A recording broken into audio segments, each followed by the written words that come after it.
बिस्मिल्लाहिर्रहमानिर्रहीम। अस्सलाम वालेकुम मेरे प्यारे प्यारे व्यूअर्स को मेरी तरफ से ढेर सारा सलाम। मैं उम्मीद करती हूँ कि आप सब खैरियत से होंगे।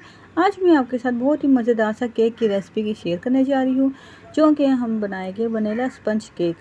मैं उम्मीद करती हूँ कि आपको ज़रूर पसंद आएगा। तो चलिए फिर शुरू करते हैं बनाना।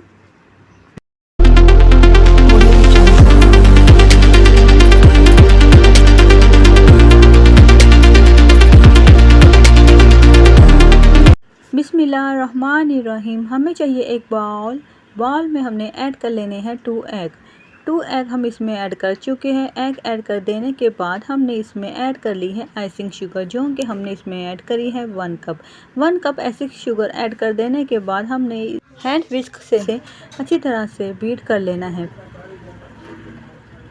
और यहाँ हम आपको बताते जाते हैं कि हमने इलेक्ट्रिक बीटर इसमें यूज़ नहीं किया, हम हैंड विस्क की मदद से बीट करेंगे। बीट करते करते हमें इधर हो चुके हैं 5 मिनट मज़ीद बीट करते हुए हो चुके हैं। अब हमने इसमें ऐड कर लेना है वनीला एसेंस और ऑयल। सॉरी, वनीला एसेंस में आपको दिखा नहीं सकी, वो स्किप हो गया था। और यहाँ पे मैंने ऑयल ऐड कर दिया है 1 कप, और हमने इसमें ऐड कर लेना है 1 कप मिल्क। ऐड कर देने के बाद इन दोनों को अच्छे से मिक्स कर लेना है।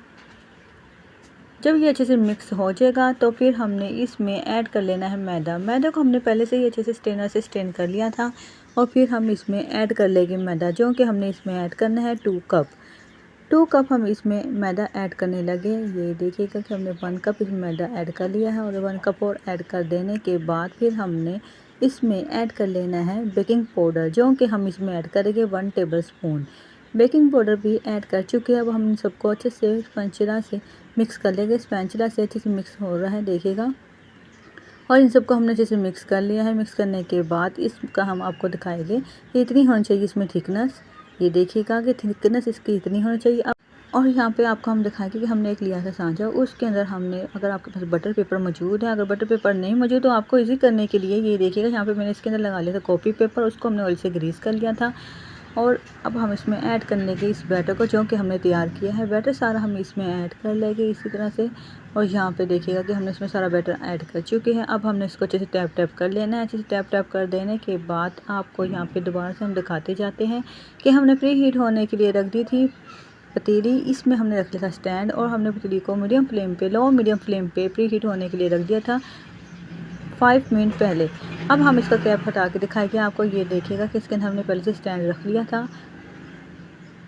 अब हमने इसमें बेक होने के लिए रख देना है इस बैटर को, जो कि हमने सांचे में ऐड किया था। 30 या 35 मिनट के लिए हमने इसको बेक करने के लिए इसमें रख देना है, कैप से कवर करके लो मीडियम फ्लेम पे। 30 मिनट हो जाएंगे तो फिर हम आपको दिखाएंगे कि कितने अच्छे से हमारा तैयार हो चुका है। यहाँ पे हो चुके हैं हमें 30 मिनट के बाद अब हम इसका कैप हटा के दिखाएंगे।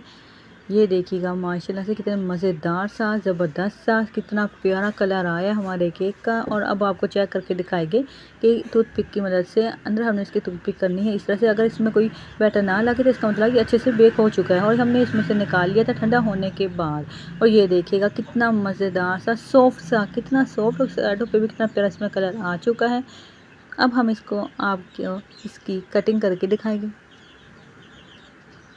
यहाँ पे हम इसकी कटिंग करने लगे, और इसकी हम सारी कटिंग कर लेंगे। इसी तरह से हमें सारे स्लाइस में इसको कटिंग कर लेना है। ये देखिएगा कितने अच्छे से हमने इसको कटिंग कर लिया, और साइडों से भी दिखाते हैं मैं आपको। ये देखिए कितना मज़ेदार सा हमारा केक तैयार हो चुका है। मैं उम्मीद करती हूँ कि आपको मेरे बनाए गए हुए वनीला केक की रेसिपी बहुत ही पसंद आई होगी।